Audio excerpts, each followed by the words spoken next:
jedna od mogućnosti, ukoliko se utvrdi da postoji suženje, je i bypass. Kad se radi bypass, operacija? Da. Ukoliko nemamo mogućnosti tehničke da stentovima riješimo pacijentov problem, nekad su to lezije koje imaju jako puno kalcija, koje onemogućavaju prolaz stentom kroz krvne žile. Nekad su to česta teška začepljenja gdje ne možemo probiti našim instrumentima prostor pa da u njega stavimo stent. Ili ako jednostavno suženja toliko mnogo da bismo morali staviti mnogo stentova i sami tim provocirati jaku tu reakciju na strano tijelo, onda pacijenta šaljemo na bypass operaciju. Bypass operacija spada u velike operacije, to je kao i sve operacije na srcu ozbiljna operacija, podrazumijeva operaciju u općoj anesteziji. Dakle, pacijent je uspavan, operacija traje od 2,5 do 5 sati i involvira vrlo kompleksan kardiohirurški i anesteziološki tim. Bypass operacija radi se tako što se otvara grudna kost specijalnom mašinom, specijalnim rezom. Grudna kost se otvori na stranu i to vam izgleda kao otvorena knjiga. Eksponira se srce i onda se uzimaju dijelovi krvnih sudova sa drugih segmenata na tijelu kojima se zaobiđu ta suženja. Dakle, sa noge se može uzeti jedan segment. Evo, upravo na slici vidimo rezultate jedne bypass operacije. Molio bih da malo ostavimo ovu ilustraciju. Dakle, plave cijevčice koje vidimo su komadi vene koja je uzeta sa noge. Mi tu venu zovemo vena safena magna. Jednim krajem ti se komadi vena zašivaju gore na aortu koja ima jako veliki i brzi protok velike količine krvi, a drugim krajem te vene se zašiju na srčane arterije niže od onog mjesta koje je bilo suženo ili začepljeno. Na taj način imamo stvorenu zaobilaznicu, bypass i znači zaobilaznica, tako da krv može protjecati oko tog začepljenja ili suženja, kao kad imamo odron na putu i prokopamo novi put pa da možemo saobraćaj puštati tom novom dionicom.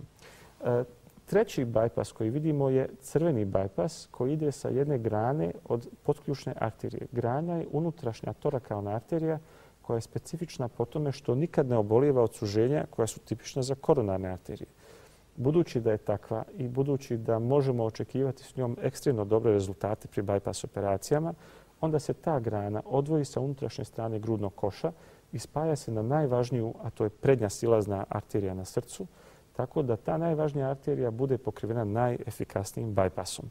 Nakon što se završi bypass operacija, kada se sve to zašije, zatvori se grudna kost, zatvori se mišić, koža, pacijent ide u jedinicu intenzivne njege u kojoj obično provodi prva 24 sata. Nakon ta prva 24 sata pacijent se spušta na naš kardiovaskularni odjel i hospitalizacija nakon bypass operacije traje otprilike 7 dana. Pacijent potom ide kući, on dobije precizna uputstva o tome kako će se ponašati, kako će se hraniti, dobije uputstva za terapiju. Nakon nekih 5 do 7 dana dolazi na prvu kontrolu gdje ga pregleda kardiolog i kardiohirurg, jer osim stanja na srcu potrebno je provjeriti i rane nakon operacije, dakle hirurške rezove. Ako je tu sve u redu, pacijent se poziva na drugu kontrolu mjesec dana nakon prve. I onda već o tome u kakvom je stanju pacijent, kako se on osjeća, nekad možemo pacijenta slati na kontrole kod svog nadležnog doktora, a nekad ukoliko se radi o teškim pacijentima jer ne dođu svi u dobrom stanju, kod nekih je srce oštećeno jako i prije operacije bilo, i oni trebaju malo više pažnje s naše strane, onda ih pozivamo na češće kontrole, preciznije im ugađamo terapiju, doze, vrste lijekova i tako dalje.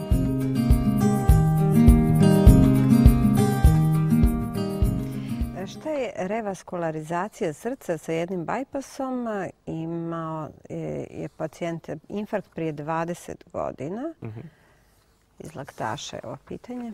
Kada se javi koronarna bolest na onoj najvažnijoj koronarnoj arteriji, prednja descendentna koronarna arterija, i kada tu nismo u mogućnosti staviti stent, onda pacijenta možemo usmjeriti na jedan bypass za tu najvažniju arteriju. Zašto? Zato što je to arterija koju mi zovemo life saving vessel, odnosno žila koja spašava život. Za razliku od ovih drugih, ove koje ide s lijeve i koje ide s desne strane, ta prednja silazna arterija je iznimno važna. Mi naravno nastojimo to riješiti stentom, ali ukoliko postoje tehničke prepreke, onda pacijenta možemo poslati na taj jedan bypass. Jedan bypass je vrlo specifična operacija koja se radi kod nas dosta, a mogu reći sa dosta velikim iskustvom. Ta operacija ne podrazumijeva otvaranje grudnog koša, rasjecanje grudne kosti, nego rezom između 4. i 5. rebra. Na tom rezu pristupi se srcu i radi se operacija na kucajućem srcu. tako da je zahvat manje agresivan. Pacijent ide kući za 4 do 5 dana i dobija najkvalitetniji mogući bypass. To je onaj arterijski koji ide sa unutrašnje strane grudnog koša i skrene se na srce. Operacija je relativno komfortna za pacijenta, za hirurga je malo zahtjevna, ali predstavlja jednu od najefikasnijih formi za liječenje jednosudovne koronarne bolesti na prednjoj desnoj arteriji.